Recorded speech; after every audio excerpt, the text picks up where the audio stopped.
वो इनका घर नहीं है, ये ज़बरदस्ती यहाँ पर आए, आज इतना मारा है पकड़ के हम लोगों को, ठीक है, मुझे लिटा लिटा के मारा। ये देखिए कपड़े साफ मेरे फटे हुए यहाँ से।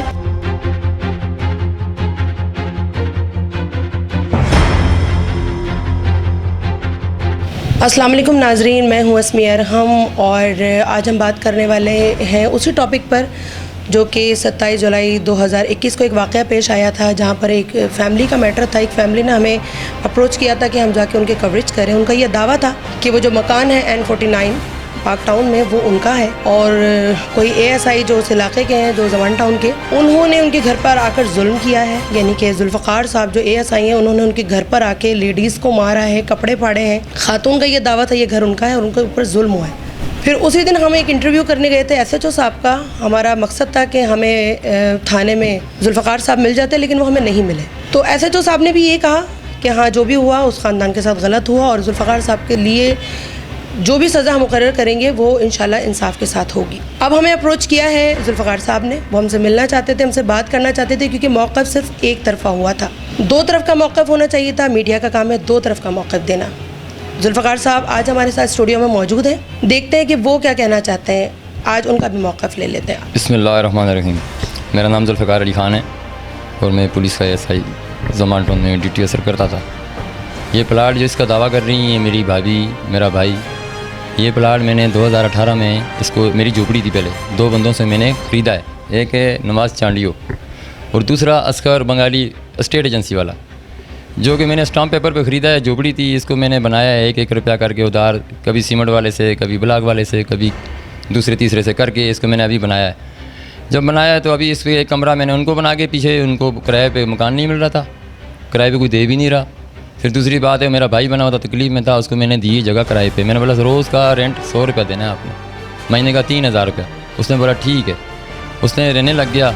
अब कम से कम 3 साल हो गए, मैं तो उसको तंग नहीं कर रहा हूँ, कुछ भी नहीं बोल रहा हूँ। अब मेरा कमरा बना हुआ है, कभी उसका ताला तोड़ देते हैं, कभी बोलते हैं अंदर से सामान बाहर फेंक देते हैं। जब मैं आए मोरखा 27/7/2021 को सुबह तकरीबन 11-12 बजे गया हूँ, तो ये बरकतुल्लाह वल्द रहमतुल्लाह, इसकी बीवी अफशीन जोजा बरकतुल्लाह, ये घर के गेट के आगे एक बैठा हुआ था, एक खड़ा था।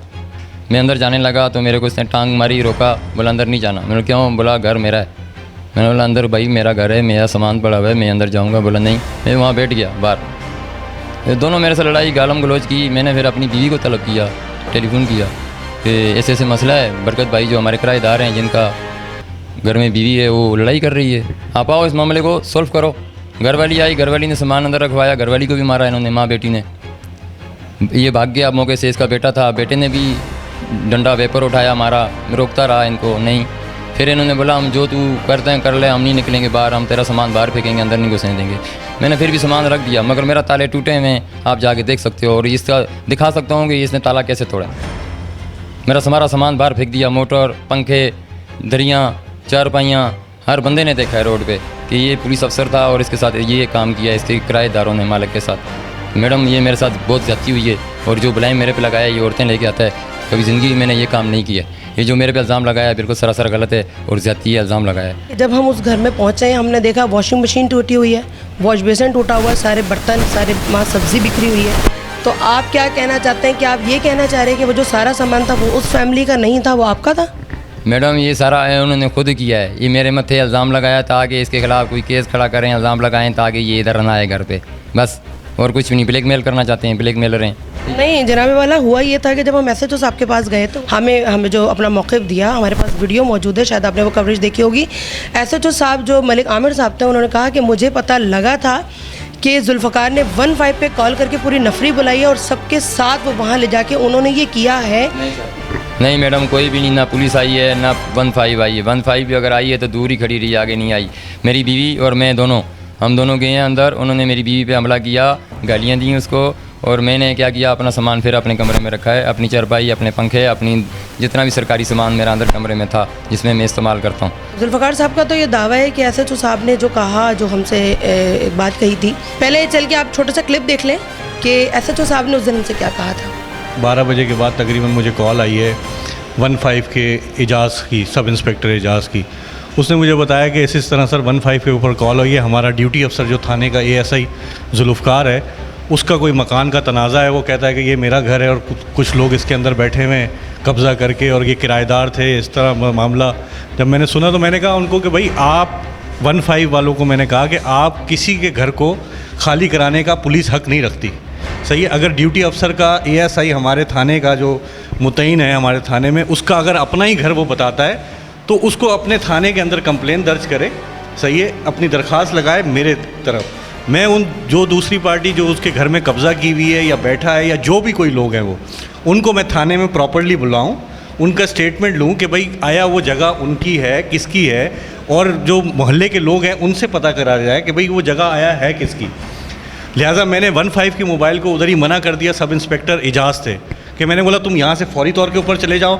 जी नाजरीन, SHO साहब का मौक़िफ़ आपने देखा, जो कि आप पहले भी देख चुके हैं, आपको सिर्फ याद दहानी कराना हमारा मकसद था। देखते हैं जुल्फ़िकार साहब इस बारे में क्या कहते हैं। जुल्फ़िकार साहब, आप मुझे ये बताएं, इसमें आपने देखा कि SHO साहब कह रहे हैं कि 15 पे कॉल हुई, मैंने मना किया कि आप 15 वालों को मैंने कॉल करके कहा कि आप किसी भी मकान के तनाज़े में आप नहीं जाएंगे। क्या आपको नहीं पता था? आप कितने अरसे से ड्यूटी कर रहे हैं पुलिस में? हो गए तकरीबन 27-28 साल हो गए। 27-28 साल में आपको ये बात बिल्कुल नहीं पता लगी कि 15 पे कॉल किस मकसद के लिए की जाती है, या आप ये सोच रहे थे कि मेरी वर्दी है तो मैं उसका इस्तेमाल करूँगा? नहीं मैडम, मैं सिविल में था, मेरे जो है सामान बाहर पड़ा हुआ था, उन्होंने बाहर फेंक दिया था, चरपाई और बिस्तर और हर चीज़, पंखे बाहर फेंक दिए थे। मैंने बोला ये मेरे को अभी थ्रेट कर रहे हैं, मारपीट कर रहे हैं, तो मेरी मदद तो हो ताकि मेरे को कोई बंदा लड़ाई झगड़ा तो ना करे मेरे साथ। मैंने लड़ाई झगड़े के लिए 15 को बोला था लड़ाई झगड़ा कर रहे हैं, मैंने ये नहीं बोला मेरे को मकान खाली करा के दो, ना वो खाली कराने आई है। और फिर मेरी बीवी आई है, मेरी बीवी ने सामान अंदर किया है और कमरे में रखा है, ताला तोड़ चुके थे, सारा कुछ निकाल चुके, बाहर फेंक चुके थे। जबकि महल्ले वाले भी इनको मना कर रहे हैं कि ऐसा नहीं करो, आप लोग इसकी इज़्ज़त करो, आप लोगों के साथ इसने बहुत अच्छा सलूक किया है, आप जाके इंक्वायरी करो महल्ले वालों से, किराएदारों से, पड़ोस वालों से। तो अगर वो कोई भी बंदा, एक भी बंदा बोल दे प्लाट इनका है, मैं छोड़ दूंगा प्लाट इनको। अच्छा, मुझे ज़रा एक बात बताएं, आप कह रहे हैं मैं 27 साल से पुलिस में जॉब कर रहा हूँ, ठीक है, आपका ये मकान का तनाज़ा कितने अरसे से चल रहा है? ये मैडम अभी हुए तकरीबन मेरा ख्याल है 10 दिन हुए, 8 दिन हुए। मेरा बिजली का बिल के ऊपर इन्होंने लिए थे 4000 मेरे से, 4000 मेरे से लिए 5 तारीख को, 6 तारीख को बिल भरने का। मैंने बोला कब दोगे? बरकत भाई को बोला, उसने बोला मैं आपको चांद रात को दूंगा। चांद रात को इसके पैसे गिर गए, इसने बोला अभी नहीं है मेरे पास। फिर हफ्ता गुजर गया, 1 हफ्ता, मैंने बोला अभी दे दो, इसने बोला नहीं है। मेरे को गुस्सा आया, गुस्से में मैंने इसको कुछ बदतमीज़ी कर दी, उसकी बात पे इसने सारी रंजिश निकाल दी। और नहीं, आपने जैसे कि उनकी वाइफ ने हमें बताया, बरकतुल्लाह की जो वाइफ थी, कि 5 साल से आपने उनके पेपर्स अपने पास रखे हुए। पेपर 5 साल से पेपर्स आपने अपने पास रखे हुए। कोई मीटर लगवाने का कोई सिस्टम था कि मैं मीटर लगवा दूंगा, इस वजह से भाई बने हुए थे आपका, आपने उनसे पेपर्स ले लिए, ये उसके बारे में आप क्लियर करें ज़रा। मैडम ये इसके अभी कागज़ तो जिस बंदे से मैंने प्लाट लिया उसने दिए ही नहीं, उसके पैसे बकाए हैं एक कम 40,000। जब मेरे पास पैसे होंगे दे दूंगा। अभी कर्ज़ा बहुत देना है सबके, सीमेंट वाले के, बजरी वाले के, ब्लॉक वाले के। झोपड़ी से बनाया है मैंने, 2 बंदों से ख़रीदा है, 2 बंदों को पैसे अदा करने थे, एक को दे दिए, एक के रहते हैं। जिसको देने हैं उसके पास फ़ाइल पड़ी है, वो फ़ाइल देगा तो फिर उसके बाद जो है अगला काम है वो मैं इनको बताऊंगा कि भाई ये फ़ाइल मिल गई है, रोटी दूंगा, लोगों को बुलाऊंगा भाई मेरे को फ़ाइल मिल गई, मैं आज़ाद हो गया हूँ कर्ज़े से। तो मतलब 5 साल पहले ऐसा कोई तनाज़ा नहीं हो, कोई आपने पेपर नहीं लिया उनसे? कोई पेपर नहीं है, 3 साल हुए हैं अभी बने हुए हैं, 3 साल हुए। 5 साल का तो झूठ है, बिल्कुल सरासर गलत है। सब लोगों से पूछो, ये 2018 में तो ये इसकी दीवारें मैंने झोपड़ी से उठाई। वो जो हम अपनी आंखों से देख कर आए हैं कि ख़वातीन के कपड़े फटे हुए हैं, उन पर ज़ख्म के निशान हैं, वो सब क्या है? ये सारा झूठ है, खुद ही इन्होंने कपड़े फाड़े हैं, खुद ही सारा सामान बिखेरा है ताकि जुल्फ़ी एसआई को थ्रेट करें, ब्लैकमेल करें ताकि जगह छोड़ दे, हमारे हवाले कर दे। क्या वहाँ के इलाका मकीन या आसपास के लोग इस बात के गवाह हैं कि आपने कोई बदतमीज़ी नहीं की या आपकी तरफ से कोई मार पिटाई ख़वातीन के हवाले से नहीं हुई? नहीं, भले के इलाके के लोग गवाही देंगे, मेरी तरफ से नहीं हुई, ये खुद ही किया उन्होंने सारा कुछ। अच्छा, पेपर्स में भी आपके पास कौन से पेपर्स आप जो दिखाना चाहते हैं? किरायानामा मेरा जितने भी हैं, आगे 2 दुकानदार हैं, इनका किरायानामा कंप्यूटराइज है, थाने में भी जमा कराया हुआ है, हर साल कराता हूँ, इनका भी कराया हुआ है मेरे पास है। और जो है स्टाम्प पेपर भी मैंने ये ख़रीदी है 2 बंदों से। ये बरकतुल्लाह को जो आपने मकान आप कह रहे हैं मैंने किराए पे दिया, वो उसका किरायानामा है आपके पास? किरायानामा मौजूद है मेरे पास है।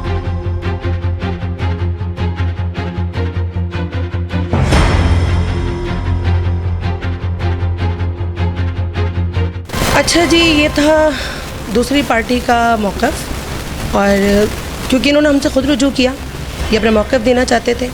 हम उस दिन इनके पास गए थे लेकिन ये हमें मिले नहीं, शायद इनकी ड्यूटी नहीं थी।